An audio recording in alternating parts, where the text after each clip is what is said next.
Hello everyone and welcome to Spot. I'm back with another video, and in this one, my friends, we're gonna have a look at the most popular crafting recipes within D2R, and of course these are gonna be the caster crafting recipes.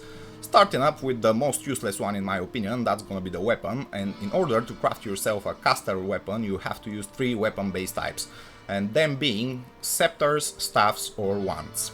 So in this particular craft I'm gonna use a scepter, so again you have to use magical items in order to do the craft. So I got this magical scepter of the Lich, which requires level 4, so it's a normal base item, and I'm gonna put it in my Horadric cube, followed with some random jewel, some perfect amethysts, which is always required for the caster recipes, and then tier rune in order to craft the weapon. So now I'm gonna hit the transmute button and let's see what we've got. We've got the Viper Crusher Scepter requiring level 29, doing damage 8 to 18, and it comes with 41% enhanced damage, 3 to maximum damage, 33 to mana, increase maximum mana 5%, and regenerate mana 4%.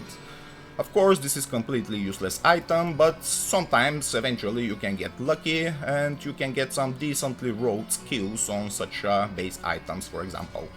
Now let's carry over to the next item in this crafting list, and that's gonna be the shield. So again, we're using a magical shield. This time the shield requires level 30. This is the nightmare version of the item, so I'm gonna put it in my Horadric cube, again with some random jewel, perfect amethyst, and F rune this time. So I'm gonna hit the transmute button, and what we've got for shield this time is requiring level 48 with 1 to defensive auras for the paladin, 7% increased chance of blocking, 10 to mana, regenerate mana 5%, poison resist 5%, damage reduced by 1, and attackers take damage of 8. So again, once more, completely useless item. This one gets immediately overshadowed by the Runeward Spirit, for example, and there are also many other much better alternatives than such a shield, but if you are that desperate for a offhand slot item, then you can maybe try to craft yourself one of those. Now let's carry over with the helmet. So the helmet have to be the mask item, so this again is normal difficulty item requiring only level 14, so I'm gonna put this mask in my Horadric cube, followed with some random jewel, again perfect amethyst, and this time we're using F rune for this particular recipe. So again I'm gonna hit the transmute button, and what we've got this time is level 31 required with 10% faster hit recovery, 1% mana stolen per hit, 1 to life, 12 to mana, regenerate mana 9%, cold resist 14 and fire resist 16. So for such a low level requirement, again, you can probably get away with using something like lore, for example, to boost up your old skills. But nevertheless, again, you can experiment with this crafting recipe, and every now and then you can get some pretty decent item in exchange. So let's carry over to the next item from this crafting list, and that's gonna be the armor. So in order to craft yourself a caster armor, you have to use a Mage Plate, Light Plate or Archon Plate, which are the 3 skins of this item. So this one particularly is Nightmare difficulty once more. I'm gonna put it in my Horadric cube, followed with some random jewel, again perfect amethyst, and the rune for this recipe is gonna be Tau this time, so again I'm hitting the transmute button, and what we got this time is level required 40, Mage Plate with 364 defense, 12 to mana, regenerate mana 8%, fire resist 25, poison length reduced by 75%, which is extremely high roll, 3 mana after each kill, and 2 sockets. So an item like this at such a level of course can be somewhat useful and somewhat decent, and again, if you don't have anything which is better at that time, I'd suggest you to craft yourself one of those. So now let's move over to the most interesting parts of those crafting recipes, and let's start with the ring. So again, we put a magical ring with some random jewel, perfect amethyst, and the rune required for this recipe this time is M, and I'm gonna hit the transmute button, and we've got our caster ring, which in this situation gives us 7% life stolen per hit, 1 to strength, 5 to energy, 34 to life, 14 to mana, mana regenerate 5%, and poison resist 21, with quite high level requirement 87, that being given for the 7% life stolen per hit.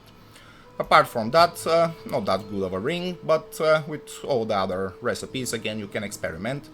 So let's move to the better item in this craft, and that's gonna be the belt. So let's put this belt in the Horadric cube. So again, you have to use the exactly same skin of the item. We're using the random jewel once more, perfect amethyst, and if rune for this current recipe. So we're using the belt skin. This one is nightmare difficulty item. I'm hitting the transmute button, and what we've got here is 5% faster cast rate, 17% faster hit recovery, 45 to life, 13 to mana, regenerate mana 10%, lightning resist 25, and fire resist 19. And straight off the bat we got half decent belt, and the faster cast rate on such a crafted belt can roll between 5 and up to 10%, so if you happen to craft one with 10% faster cast rate and some decent amount of all resistances, and maybe life and mana, you definitely hit the right spot with such a item.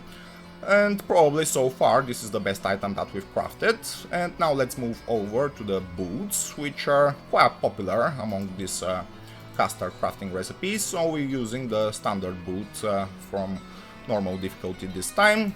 Gonna put the random jewel, perfect amethyst, and a 2 rune for this particular recipe, and hitting the transmute button we've got our Pain Shank boots requiring level 49, coming with 12% chance to cast level 4 charge bolt when struck, 92% enhanced defense, 16 to mana, increase maximum mana 3%, regenerate mana 10%, cold resist 9, and 24% better chance of getting magic items.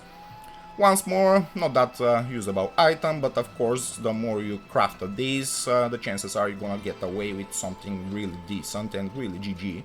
And those type of boots can actually be used within the end game builds and are somewhat sought after, so you never know what you're gonna get out of this recipe. I highly recommend doing it multiple times.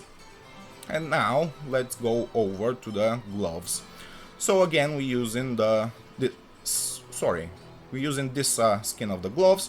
These are nightmare difficulty items, so I'm gonna put these gloves into the Horadric cube with some random jewel, perfect amethyst, and Earth rune once again, hitting the transmute button, and what we've got here is Grimfinger Bramble Mitts requiring level 47, giving us 62% enhanced defense, 5 to strength, 13 to mana, regenerate mana 10%, lightning resist 25, 3 to mana after each kill, and 1 to light radius. Again, once more, such crafted gloves, if they happen to roll pretty good options, they can be used for a endgame build item, so the more you craft out of these, the chances are you're gonna get away again with something pretty decent in exchange. And now this is gonna lead us to the end of this crafting recipe show, and that's gonna be the Amulet. The Amulet, of course, is the most popular among all of these recipes, so again we're using the Magic Amulet, some random jewel, perfect amethyst, and raw rune is required for this recipe, hitting the transmute button, and we've got, whoa, level 95 required with 7% faster cast rate, 6% life stolen per hit, 82 mana, regenerate mana 4%, damage reduced by 1, and 23% better chance of getting magic items. So this item is absolutely useless, this is complete junk unfortunately, but of course you can get some pretty sweet rolls in terms of like 2 to Paladin skills for example, or 2 to Amazon, 2 to Barbarian, 2 to whatever. You can get certain skills from the tree like elemental skills only for the sorceress or the druid being that.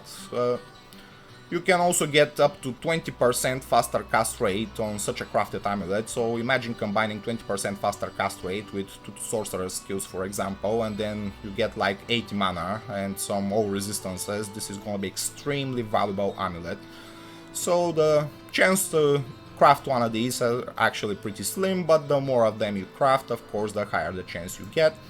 So I would definitely recommend crafting at least multiple of those amulets, and you never know, you might hit the lottery and the jackpot and you can get something extremely good and valuable in exchange. So that's gonna be the end of this video, guys. If you happen to like Diablo 2 Resurrected content, consider hitting the subscribe and the like buttons. That's gonna be it for this video, guys. Stay tuned for the next one and I'll see you later. Bye!